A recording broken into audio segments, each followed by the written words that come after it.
evening, good morning, good afternoon, good whatever time of day it is. Thank you for tuning in to Conversations with Dr. Don.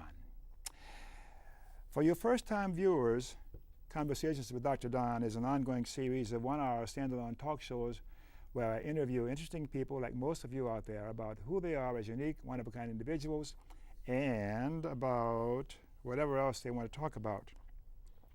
While the title of each show is uniquely appropriate to the guest's interest or orientation, the thrust of my questions and comments are toward areas of humanistic relevance. The title of tonight's show is U.S. Senate Candidate Steve Novick. And that's a story in itself, and if I go too far into that, why we won't have time for the questions and response from my guest. I'm a little nervous because, as I was telling Steve before the camera started rolling, I was looking at his resume. I've got a copy here, and it's so darn impressive, his educational achievements and his other accomplishments in life, very impressive. And when I'm around somebody like that, I think, well, my adventures have been not to that level of accomplishment. So I'm very honored to have you as a guest on the show. And I'll throw you a few soft questions, but I may be a little challenging sometime too. As you people know, my show usually runs in about 3 segments. The first segment is the bio segment, where I ask my guest questions about who he is and where he came from, and kind of personal questions, but not too personal. So you get to know how he is and who he is, and have an idea why and how he's doing what he's doing today, running for the U.S. Senate.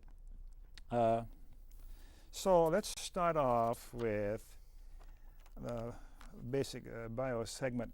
For you viewers who are tuning in for the first time, I'm Don Baham, a clinical psychologist, PhD. I also do some acting and modeling, and I teach transactional analysis for people who are having some difficulty in their life in a little office in my home. I'm a humanist minister, and there's a bunch of other stuff that I won't mention right now, but later on maybe, okay? So I have some questions that I had prepared for Steve before he got here. And then I had his campaign manager, Jake, send me some questions to be sure that we covered all the stuff that's important, that I think is important, and I think you viewers out there would be curious about.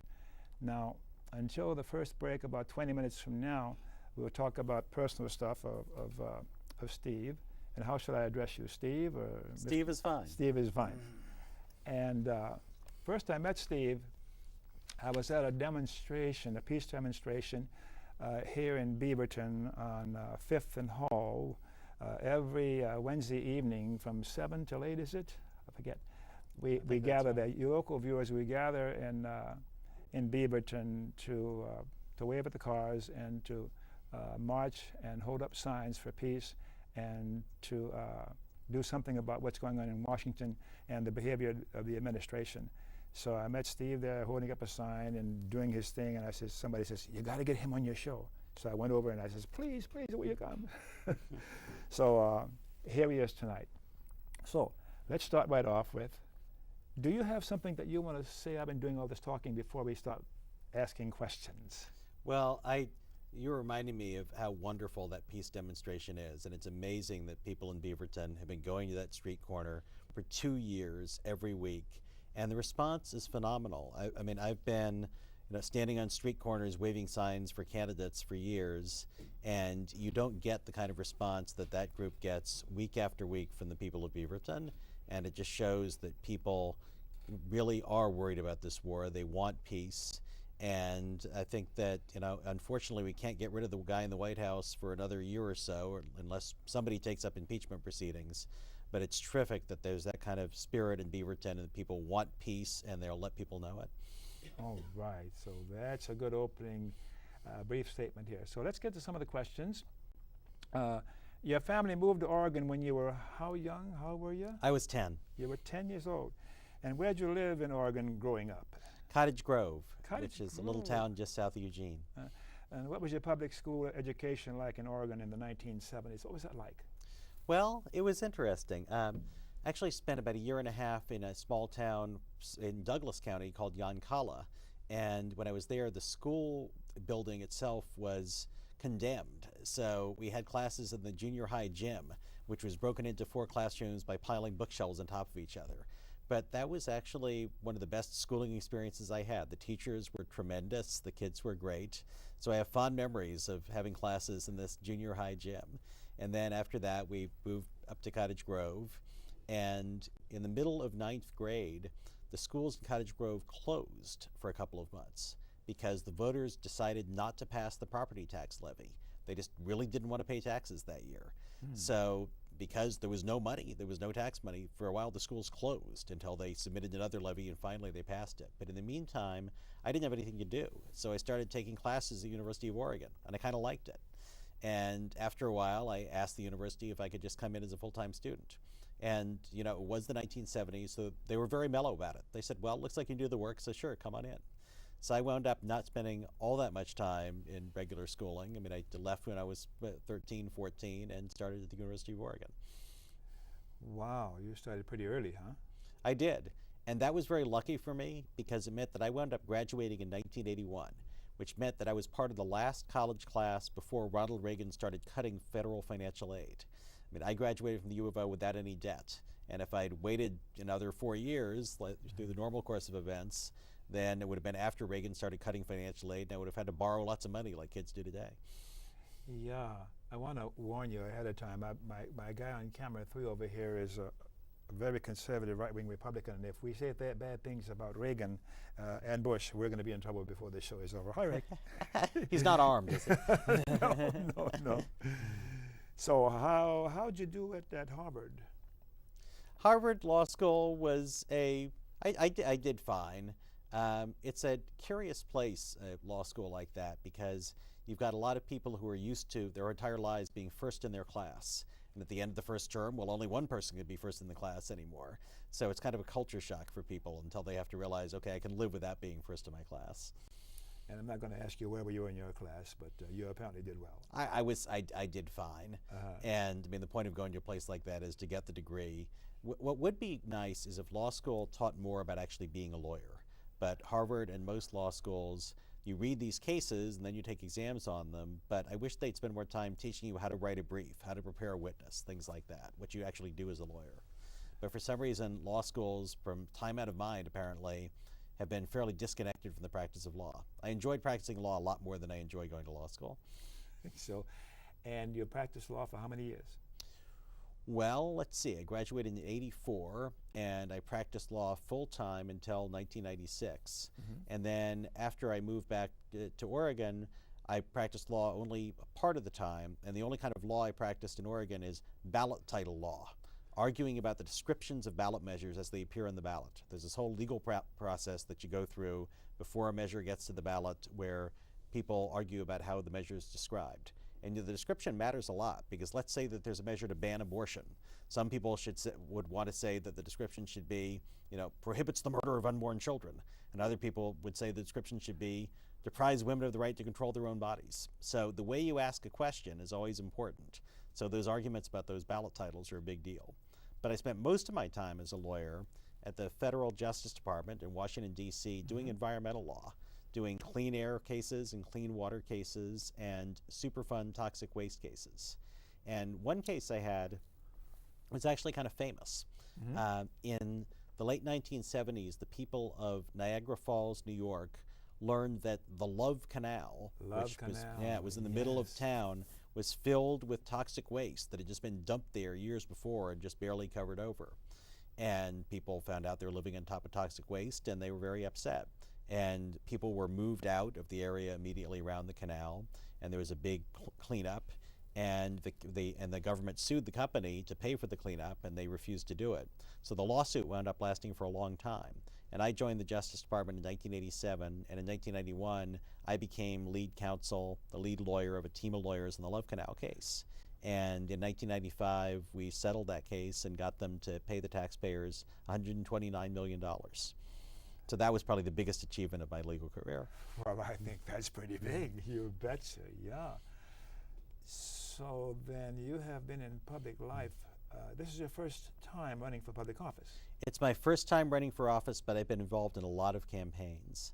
I worked in John Kitzhaber's campaign for governor in 1994. I took a few months off from the Justice Department and came home to Oregon to work on that campaign.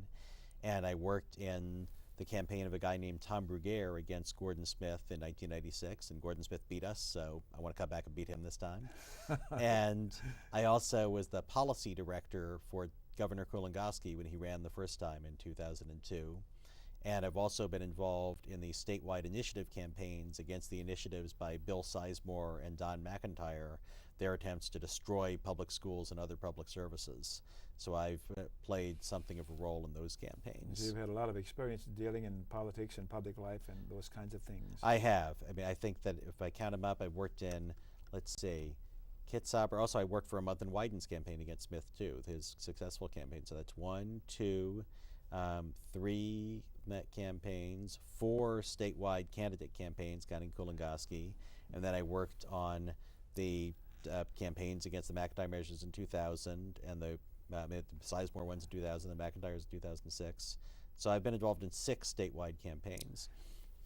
So did you suddenly decide, well, I've worked in all these campaigns and all these people I've worked for, and I can probably do as good a job or better than they can, so I'm going to run myself. Is that what happened? Well, that's part of it, but mostly it's that I think that the country is going to hell in a handbasket in about 6 different ways. We have this disastrous war we have to get out of. We also have a healthcare system that's collapsing, and we have an economy that seems to only work anymore for the richest 1/10% of the country. You've got the threat of global warming that we're not doing anything about. You've got a federal government that's in danger of going bankrupt. And we have a senator, Gordon Smith, who doesn't seem to understand the significance of all of these problems and isn't willing to do the hard work of figuring out what to do about them. And it became clear this last spring that nobody, like on the congressional level, like a Earl Blumenauer or a Peter DeFazio, is going to challenge this guy. That Peter DeFazio is my hero in Oregon politics. He's the fiery, populist congressman from the Eugene-Springfield area, and I think Peter's great, and if he'd run, I would have loved it. But he decided not to do it, and I decided, well, you know, I think it's going to take a short, fiery populist from Lane County to beat Gordon Smith, so if Peter's not going to do it, I'm going to have to do it. So you're a short, fiery candidate from Lane County. And who will you be competing against for the nomination for the Democratic Party? Well, there's a very nice state representative named Jeff Merkley, and there's a community activist in Eugene named Candy Neville, and there's a bodybuilder named Pavel Goberman, and a couple other people whose names I confess I've forgotten. So what are your chances? Well, there's a 100% chance that I'm going to win. There's a 100% chance that I'm going to win the nomination and a 100% chance that I'm going to win the general election. Because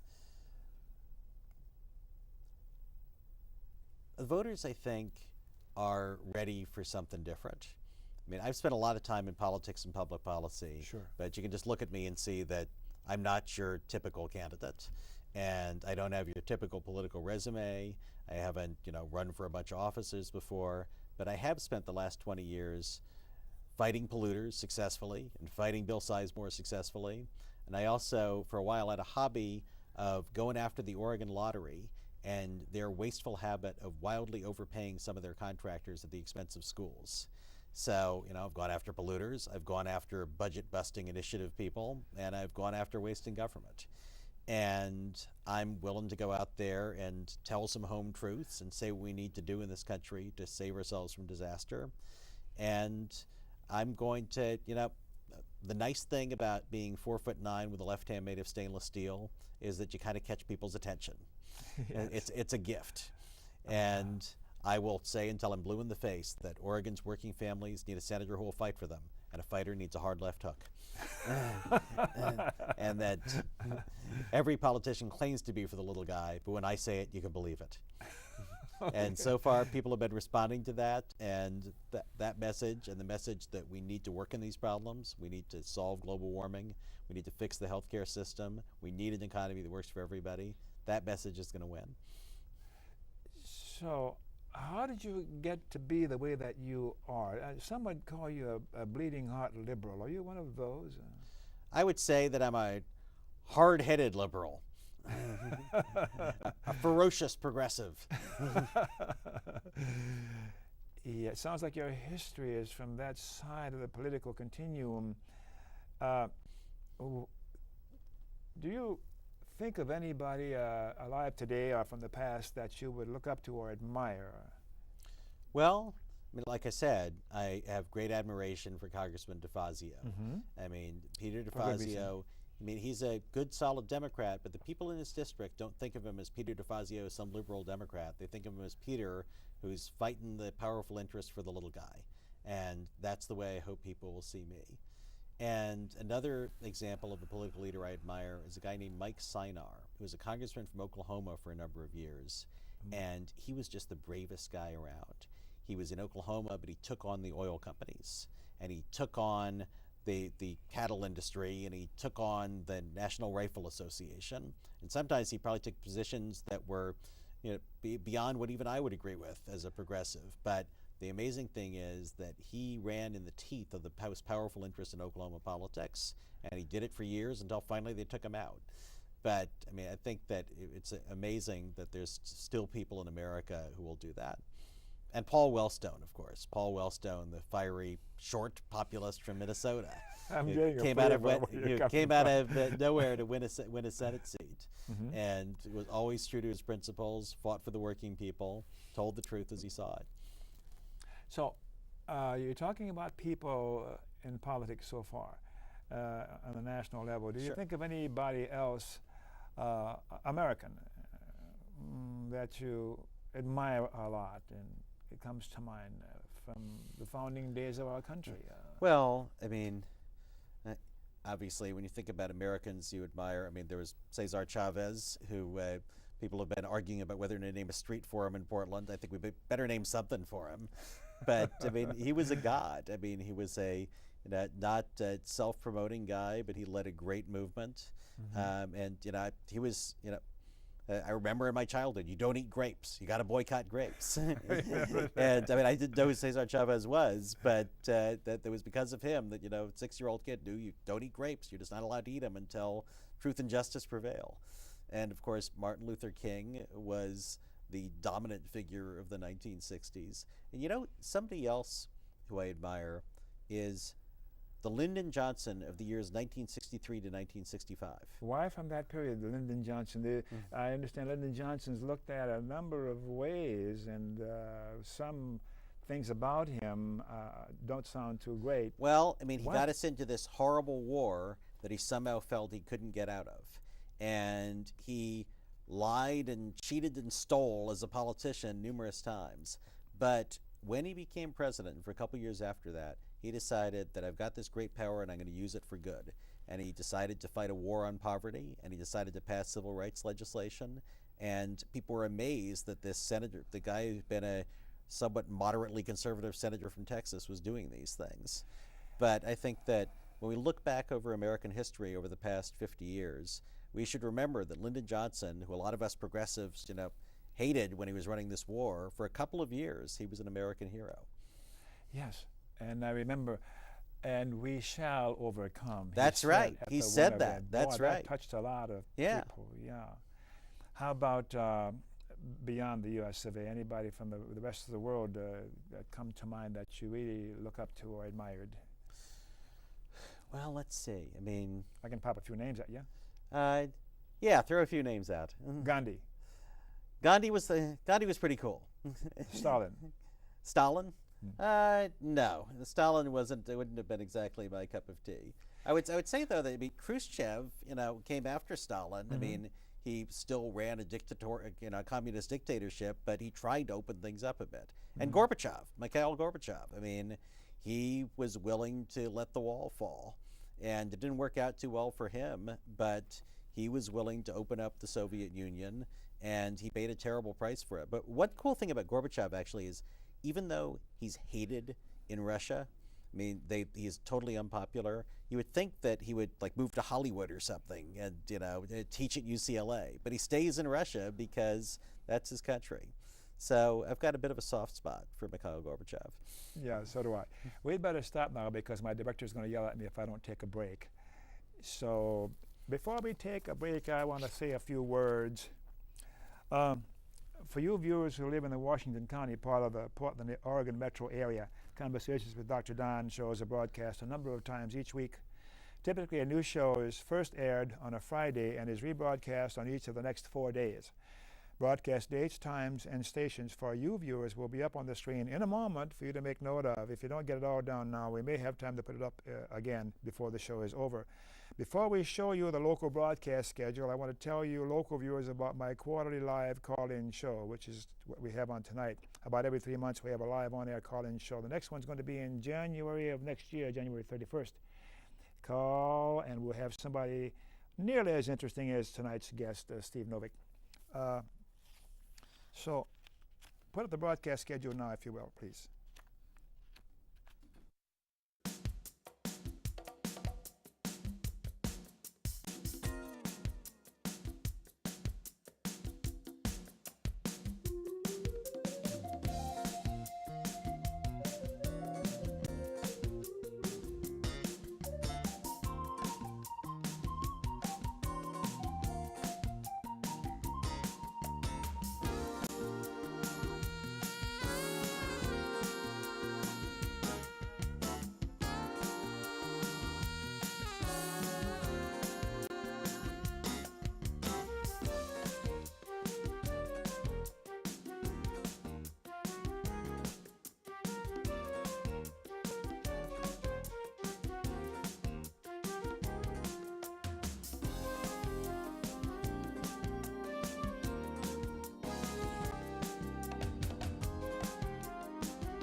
You still there? I knew you would be. Steve and I are glad that you hung in there and had your cup of water or whatever else you had to do. Let's continue on with the questions and comments back and forth from you. I've got a list here, and I'm going to go from the top of my head pretty much with what I think would be useful for my viewers to know about you. We talked about why you're running for the U.S. Senate, and what is it that Gordon Smith is not doing that you would do different? I'll give you a list, but first of all, I just want to jump back to the last question you asked before the break. All right. And mention one other world leader who I admired. I didn't agree with him, and there's a lot of things I didn't agree with him on, but the old Pope, John Paul II, there are a couple things he did that I really liked. One thing, he pardoned Galileo. The Catholic Church finally pardoned Galileo for saying that the earth went around the sun. Mm-hmm. And he also apologized for the Catholic Church's failure to stand up against the extermination of the Jews by Hitler. And since I'm Jewish, I appreciate the fact that the Catholic Church finally apologized. Now, let's get back to Gordon Smith. Okay. Gordon Smith has voted for every one of George Bush's budget-busting, unfair tax cuts for the wealthy. Gordon Smith came up with his own very special tax cut for multinational corporations that have money stashed overseas, a tax cut that gave one drug company, Pfizer, $11 billion. So Gordon Smith has helped George Bush add $3 trillion to the federal debt. That's a $10,000 charge to the credit card of every man, woman, and child in America, largely by voting for tax cuts for people who already have way too much money. So that's one thing. Why did he do that? Because Gordon Smith, he's one of these Republicans that thinks that the key to having a great country is for rich people to have even more money. And why they believe that, I have no idea. I mean, we used to have a country, you know, back in the 1950s under that great Republican president Dwight Eisenhower, we had a country where it was understood that we shouldn't have two huge divisions between the rich and everybody else, and that it was fair for rich people to pay their share of taxes. But today's Republicans, including Gordon Smith, think that it's just fine to slash taxes for rich people and run up humongous federal debt that'll have to be paid for by our children. And I don't really understand it. You'd have to ask him. Are there any Republicans in government now who are not attached to the neocons, to the Bush regime? Are there any independent Republicans anymore, like the old Jake Javits of years ago? Well, it's funny. I mean, a few years ago, I would have said John McCain. I mean, John McCain voted against the first round of the Bush tax cuts. And John McCain says that he doesn't like torture. And John McCain believes that global warming is a threat. Now, for some reason, John McCain is obsessed with and in love with this war in Iraq. And when he started pandering to the right wing in order to win the nomination, he said suddenly that he was for extending the Bush tax cuts, even though he was against them to begin with.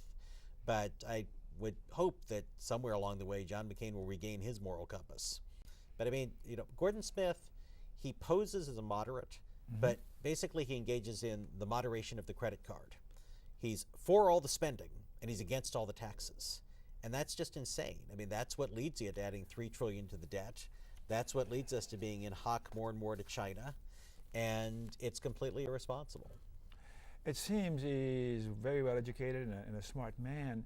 And it seems that some of the things we're talking about now are to do with ethical or moral commitments as an American, as a decent human being.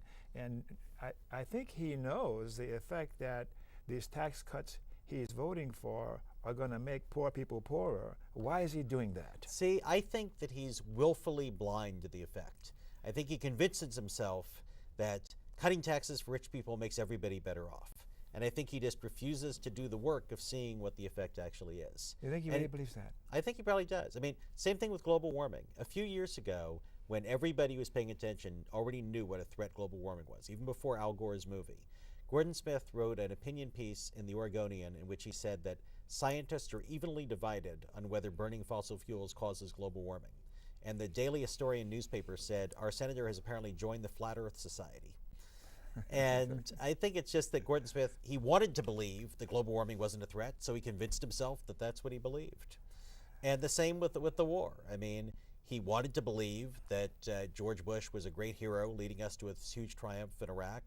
So he went along with the war for 4 years. He didn't start criticizing the war until the polls started showing that 70% of people were against it.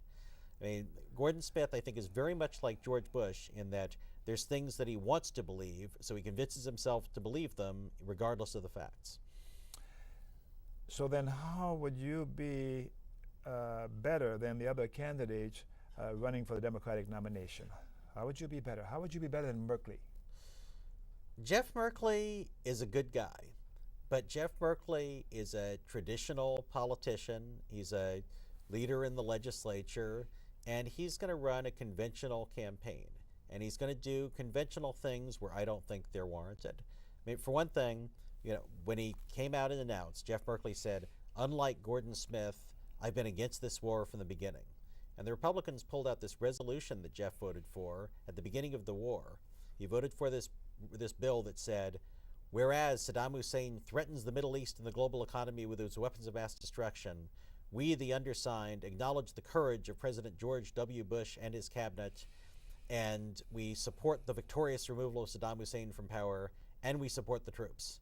And the Republicans pulled this out and said, wait a minute, how can you say you're against the war? You said Saddam Hussein was a big threat, and you supported his removal from power. And Jeff said, well, I didn't mean that stuff. I was just voting for the sentence that said, I support the troops. And I think that people will see that as sort of typical politics, kind of like the John Kerry, I voted for it and voted against it at the same time. And I think that Gordon Smith will be able to use that against him very effectively and convince people that, well, this is just another politician. Right. Yeah, he'll convince people, well, this guy's just another politician, and Gordon Smith's another politician, but we're used to him, so why not keep him? And I mean, Jeff, there's a big difference between Jeff and Gordon Smith. Speaker Merkley has different politics than Gordon Smith. But I think that that vote reflects sort of the conventional political mindset that you're going to be cautious, you're going to be prudent, you're not going to say something that might be used against you by the Republicans. I mean, his own defenders have said, well, if he voted against that resolution, he would have been attacked for being against the troops. And I really don't think that we as Democrats should base what we do on fears of being attacked by the Republicans. I think we should base what we do on what's right and what we believe. And for instance, I mean, I have come out in this campaign and said that if we're going to make the investments we need in things like renewable energy, and if we're going to prevent the country from going bankrupt, we are going to need to have a fairer tax system. We are going to need people who make their money buying and selling stock to pay the same tax rate as people who actually work for a living. And yes, that will mean that Warren Buffett will pay higher taxes. But Warren Buffett himself has said that he thinks that's okay. And Democrats, I think, have been too scared to say that wealthy people need to pay their fair share. I'm going to say it, and I'm going to say it loudly. Why are the Democrats afraid to say what you think the truth of what needs to happen? Why are they afraid? I don't really know. I think that Democrats took well, they're convinced, they think the Republicans are better at politics than they are. And if they come out for rich people paying their fair share of taxes, the Republicans will convince people they've raised everybody's taxes, which is what the Republicans did in 1993 when President Clinton raised taxes mostly on the richest people in America, almost exclusively on the richest people in America. And the Republicans managed to convince people that they raised everybody's taxes, even though it wasn't true. And I think the Democrats need to have faith in themselves that they can go out and say, no, we're not raising everybody's taxes. We're asking a few really rich people to pay their fair share. And by the way, that's the American way. That's what we did in the 1950s, which the Republicans point to as the golden era. Under Dwight Eisenhower, the wealthy paid their fair share. So we had a balanced budget, and we had the resources to invest in things like the GI Bill, for instance. Why can't we? It's even hard to question. It seems so outlandish to me that the rich get richer and richer, and they pay less and less taxes, and they get away with it. Is the media complicit in this convincing the American public to go along with this idea that when you say increasing taxes, no, I don't want taxes increased? I think that the media falls down because they think that that the way to be fair is to give equal time to both sides, even when one side is lying and the other side is telling the truth. So when the Republicans were screaming in 1993 that Clinton was raising everybody's taxes and was the biggest tax increase in history, the media, I mean, their job as objective news people should have been to say they're simply lying. Instead, they say, well, the Republicans say they're raising everybody's taxes. The Democrats say they aren't. God knows who we should believe. I mean, sometimes I think that if today's version of the American media had been in Germany in the late 1930s, they would have said, well, some people think that we should exterminate the Jews, and other people say that that would be really mean. Who knows who's right? So is American media responsible and objective, generally speaking, the corporate media, the mainstream media? I think that sometimes they do a decent job, but I think that they could do a lot better job. I mean, for instance, last night, the Republicans had this debate, and one of the parts of the debate was talking about fiscal responsibility. How are you going to balance the budget? And John McCain, who actually was probably the sanest of the people up on the stage, he said, well, we're going to cut pork barrel spending. Well, there is some pork barrel spending, but the kind of spending that people refer to as pork barrel is at most 2% of the federal budget. Most of your tax dollars go to Social Security, Medicare, Medicaid, the military, and interest on the debt. And I think that the media has an obligation to point that out and to say that anybody who makes it sound like you could balance the budget by cutting a few simple little things is lying. The only way to balance the budget is to somehow raise some revenue and to make adjustmts to some big expenditures, like, for instance, getting out of Iraq. And the media totally fell down on the lead up to the war in Iraq. I mean, the smart people who were paying attention said that there's no reason to think that this guy poses a threat. And by the way, if you're going to invade this country, you better have 500,000 troops if you're going to maintain any kind of order. And the media just ignored that and said it seemed like a lot of fun to send a lot fewer troops in on a mission that didn't make any sense. The mission didn't make any sense. What do you mean by that? Well, think about it. I mean, the argument was we're invading Iraq because Saddam Hussein has weapons of mass destruction. But there were United Nations inspectors on the ground at the time. I don't think Saddam Hussein was about to, start World War III while the inspectors were there. Why not let the inspectors finish their job? And secondly, there were other countries which are completely crazy, which we knew really did have weapons of mass destruction. I mean, North Korea was developing nuclear weapons. So if the reason for invading Iraq is attacking a crazy country with weapons of mass destruction, why didn't we invade North Korea? Why then did the administration attack Iraq? For a couple of reasons. One is oil. They wanted to control the oil.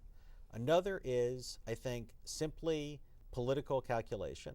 The American people already knew of Saddam Hussein as a bad guy because we fought him in the early 1990s. And the administration decided, well, the American people already know that Saddam Hussein is a bad guy. It'll be really easy to convince him that he was somehow responsible for 9/11. So they kept on saying, well, 9/11, Saddam Hussein, 9/11, Saddam Hussein. They didn't have to actually say Saddam Hussein was responsible for 9/11. They just said those words in the same sentence enough that people were convinced of that. So they were attacking Iraq because of oil, and there's another reason. Some people suggest that the U.S. is interested in expanding its imperial influence in the Middle East and dominate the entire area. Someone also suggested that Israel is effectively the 51st state of the United States, and that they are intent on dominating the Middle East with a huge permanent bases in Iraq for the time being, as a hedge against the influence of China and India. What do you think of that? Well, that it might have been the idea that we're going to establish these bases as a hedge against the influence of China and India, but it hasn't worked out very well. I mean, it's undermined our influence everywhere. It's destroyed our credibility. We have no leverage in dealing with Iran, for instance, and it was a nightmare. And Israel, I mean, I don't know whether Israel wanted us to do that or not. I mean, I don't think it's made Israel any safer to have the United States galloping into Iraq. It's just made the whole region more unstable. So what do we need to do with this occupation, this ongoing war in Iraq now? What does the U.S. need to do? Well, we need to get out. I mean, and the only thing I would say that we need to do before we get out is, and then I feel ridiculous quoting Jim Baker of all people, but the Baker-Hamilton Commission said that we should reach out to Iraq's neighbors, including people we don't like Iran and Syria, and ask them, is there a way we can work together to try to form a political solution? Do you have influence with factions within Iraq that you can convince to come to a political settlement? And if Iran, Syria, and Iraq's other neighbors are willing to engage in that process, and if it makes sense to have some continuing American presence in order to implement a multilateral solution, I think that needs to be considered. But if that can't work, or if Iraq's neighbors aren't interested in that kind of multilateral process, I think that you just leave. And I'm very disappointed in Hillary Clinton, for instance, who says, well, no, we're going to leave a residual force there for another 4 years. Well, why? The residual force will be a target, a provocation, a recruiting tool for al-Qaeda. And it's unfair to our troops, and it makes no sense. I mean, too often politicians make it decide, well, there's one option over here and one option over here, so I'm going to pick the one that seems to be in the middle and hope that everybody thinks that makes sense. Well, sometimes the only right option is the one that seems to be extreme. I mean, it's, in fact, there was a British intelligence guy who was quoted in a recent New Yorker article who said, the extremes are the only people who make any sense when they're talking about Iraq. I mean, some people say you should send 500,000 troops there and restore order, and maybe that would make sense if there's any chance we would do it, because with 500,000 troops, maybe you get somewhere. Other people say, move out entirely tomorrow. That makes sense too. But this idea that, no, we're going to leave 64,000 troops there to do God knows what till 2013, that makes no sense at all. Well, I'm sure they love you in Washington with that kind of thinking, but I've got a notice from my director that we should open the phones now and take calls, and we'll just keep talking until we get a caller calling in. I had a wise question earlier because supposed to provoke you a little bit, like, no, what do you mean by it? My next provocative question is, what do you think of Fidel Castro and Che Guevara? Well, I mean, Fidel Castro is a dictator. They don't have free elections. They do have pretty good health care. And Fidel Castro at one point was a liberator. I mean, Batista was a bad guy. and Che Guevara and Fidel Castro got rid of Batista. And then so, I mean, you can't, why the United States is still obsessed with Fidel Castro when there's other people in the world who are at least as bad dictators that pose more of a threat to the world is beyond me. All right, we have our first caller. Let's see what we get. Hello, caller. Tell us your first name and where you're calling from. I can't hear anything. Little technical difficulties here. Hello? I suppose we're going to fix it in a minute. I hear you now. We're working on it. Hi. Mm-hmm. My question is, I'm an independent. Okay. So if we need to fix that so that we can hear what the caller is saying. Turn the volume up in the studio. Bear with us, caller. My incredible director, Dennis, is working on the problem now. All right. Hold on, caller. We'll get you going here pretty quick. Can you hear me now? Yeah. Okay, good. I'll ask my question. I'm a registered independent, and about 30% of the other voters in Oregon are independent. Of course, now they call us non-affiliated.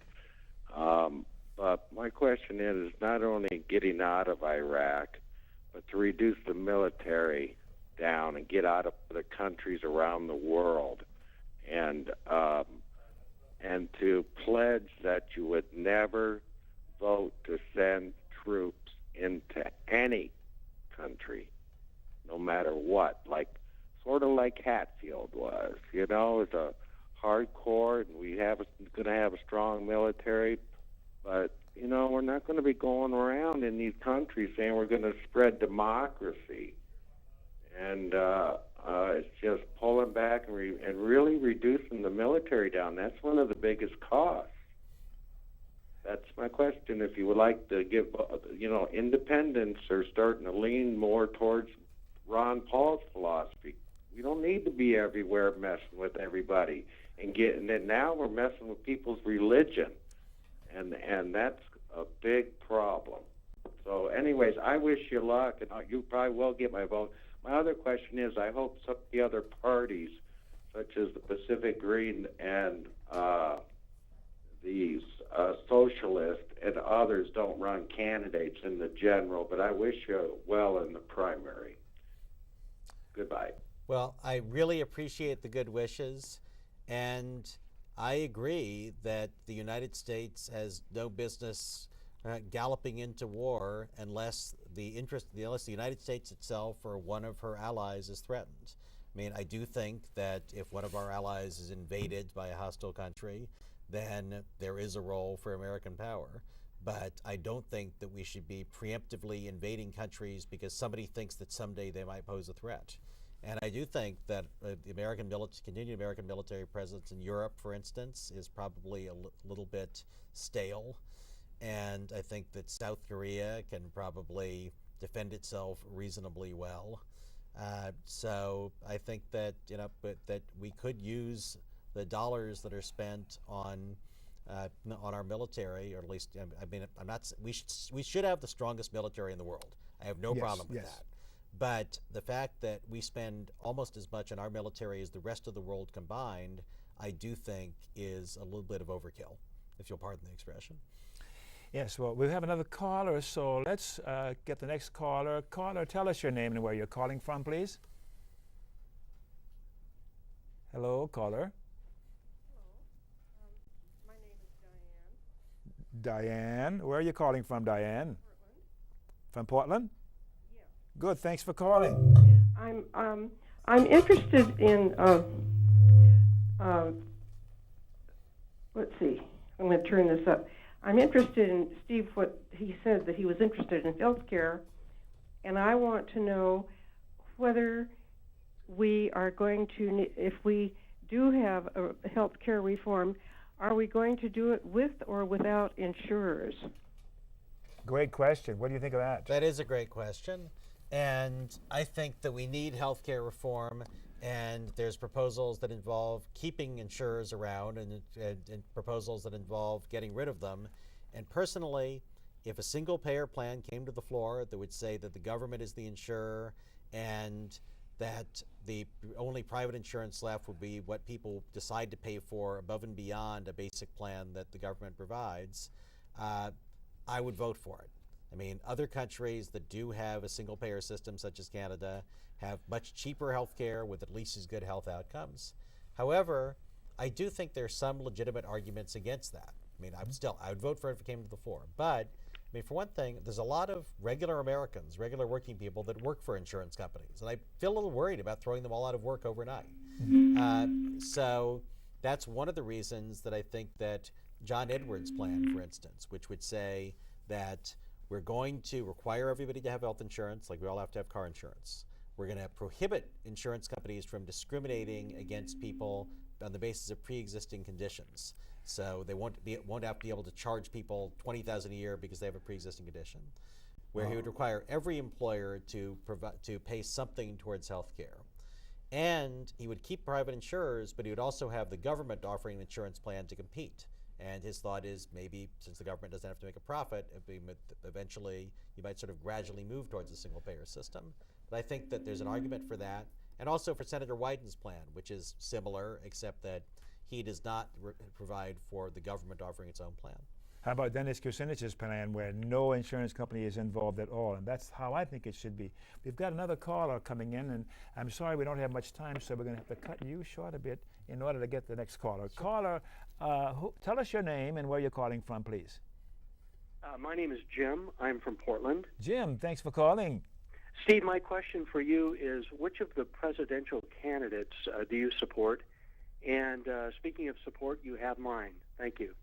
Well, great. Thank you very much. I really appreciate your support.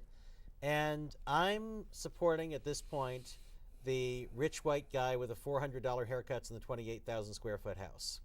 Because I think that from the beginning of this campaign, John Edwards has laid out the most detailed, consistent, progressive platform. He cares about the working poor. He's campaigned for minimum wage increase measures around the country. And I'm with him. I've been pretty impressed recently with Barack Obama because he's been coming out with a much more detailed progressive platform recently than he was earlier in the campaign. For a long while, I had the impression that Barack Obama was all hope and no audacity because I didn't see much in the way of specifics from him. But he has been talking specifics. He said very sane things about how we should deal with Iran recently. He's talked about the need to start getting rid of nuclear weapons. He's talked about having people who make their money buying and selling stock pay a rate closer to the rate of people who work for a living. So I'm right now, if Barack Obama winds up being the nominee, I'll be much happier with that than I would have been a few months ago. But I'm a loyal guy, and I was with Edwards at the beginning, and I'm with him now. All right. Well, I'm a Kucinich person, but anyhow, I've been notified by my director that time is running short, and I want to do something that's a little unusual for my shows. There's John DiRollo, who's a friend of mine, who wrote what I think is a tender, moving, inspirational piece that I promised him that I would read to you, my viewing audience out there. So let's start the music for this in the background, and I will read it for you. It'll take 5 to 6 minutes, but I think it's worth it. Bear with me. The Eyes of November by John DiRollo. Once upon a time, on a crisp, beautiful autumn day in November far away, there was an 8-year-old little boy who was very sad and lonely. He had a gift and was able to stay in touch with his emotions and his spirit. He would speak to his spirit and ask questions like, "Why, spirit, am I in so much pain but not bleeding? Why does this hurt so much? I don't understand." His spirit answered, "Little one, be gentle with yourself, for you must go through this. It's a different kind of pain, and one day you will understand." The little boy would ask his dad, "Daddy, would you have a catch with me and teach me how to play baseball?" The reply was always, "No, I'm not your playmate." Time and again, the little boy would bow his head sadly in disgrace and speak to his spirit, his friend. One day, his dad asked the little boy, "Would you like to go fishing? How would you like that?" The little boy jumped up and down with glee, experiencing his true inner childlike nature. Daddy, Daddy, really, really, Daddy. On a lagoon in a small cove on Long Island Sound, the little boy was aware of the natural wonderment, the smells, the sights, the seagulls, a dog barking in the distance, the ripples of water against the little rowboat as the boy tried tirelessly paddling the oars against the soft and gentle fall wind to please his dad. After a short time, the little boy was told to stop rowing and was instructed to throw out the anchor, and the wind stopped. Daddy, can you show me how to put a worm on a hook the right way? The little boy did not have a fishing rod, so his dad had rented one for a couple of hours. In the sky hung a crescent moon so familiar in this season as the sun felt well, warming the little boy's face. It felt right. It felt peaceful. The little boy told his dad that he really loved him and that he was having so much fun. He was very grateful and appreciative. The little boy is aware of the oak grove near the shore and the smell of acorns from the trees and the scent of bark and earth now blowing gently from a south wind. But the little boy's excitement soon turned to sadness and disappointment. In the shadow of befriending the darkness came evil, ever so hurtful. You are the spitting image of my old man. Huh? The little boy exclaimed in bewilderment. You look just like him. The little boy pondered again. I hated my old man, exclaimed his dad. The little boy's eyes sunk in damage and disgrace, and he ached with a broken heart. There was a book that the little boy noticed on the divider seat of the boat. The book was titled, These Are the Times That Try Men's Souls. The little boy had only two friends in the whole world, a little wooden guitar with no name and a little doggy named Trick. One morning a voice came out of the darkness. Trick is sleeping. The little boy always played with his dog and would sneak him out of his pen to sleep in bed all snugly and warm. But on that January morning, in the season of Aquarius, when he turned 9, the little boy went out into the snow to say hello and play with his little dog, Trick.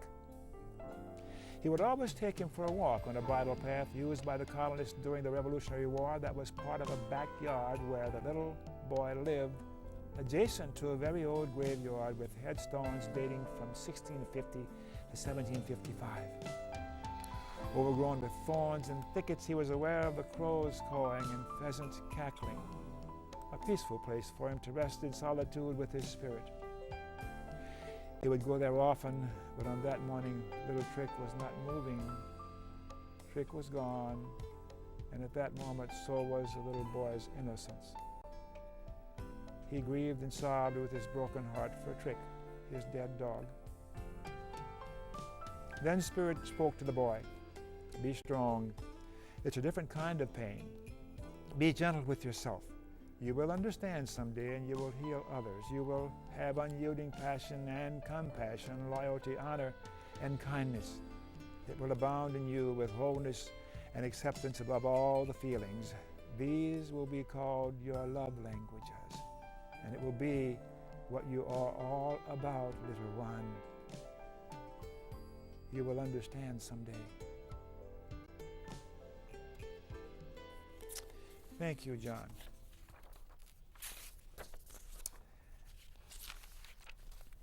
Now, can you give us ordinary citizens hope for the future? Let's finish with that. We've got a couple of minutes for you to give us something to hope for because of what's going on in the world, what's been going on now. Oh, I mean, we can meet these challenges. I mean, we can get out of this war. We eventually got out of Vietnam. It was hard, took way too long, but we did it. And we can fix the healthcare system. Every other industrialized country in the world has healthcare for everybody at lower cost. I mean, we're America. We should be able to do as well as they can. And we can build an economy that works for everybody. We used to have one. I mean, 50 years ago, we had an economy that worked for everybody and a tax system that was fair. We could do it again. I mean, we're the country that came out of the Depression, 25% unemployment, horrible economy, and 15 years later, we'd won a world war against the greatest threat that humanity had ever faced, and we had a bright, we had a great economy, and, we had 60 years ago, black people had no rights, women had virtually no rights, gay people had no rights, and now, granted, things could still be a lot better, but nobody would dream of going back to what we had before. We can do it. How can we do better? What do we need to do besides elect you? Well, that would be a good start. We need to tell the truth. Okay. We need to ask political leaders to tell the truth and say what we really need to do to fix these problems. And we as Americans and as Oregonians need to be prepared to do our part. Thank you so much. We're going to have to stop now because they're going to yell at me if I don't stop. Thank you so much for coming. Thank you so much, appreciate Don. you. I really appreciate being here. Let me do my PSAs, a few I have time for. For you late tuners in, Conversations with Dr. Don is an ongoing series of one-hour standalone talk shows where I interview interesting people like most of you out there about who they are as unique, wonderful kind of individuals and about what it is that's important to them to talk about, as Steve did talking about his candidacy for the U.S. Senate. It's time for a few public service announcements. I don't know how much time I've got left. I want to tell you about, 1 minute, of course I've got to tell you about the American Humanist Association. That's a wonderful organization that I belong to. And the website, the national website is, there it is, AmericanHumanist.org in Washington, D.C. I'm a humanist minister also. They're great. You must know more about them. Let's put up the Humanist Away to Portland. It's our local chapter. We meet every Sunday morning at 9:30. That's a location in northwest Portland.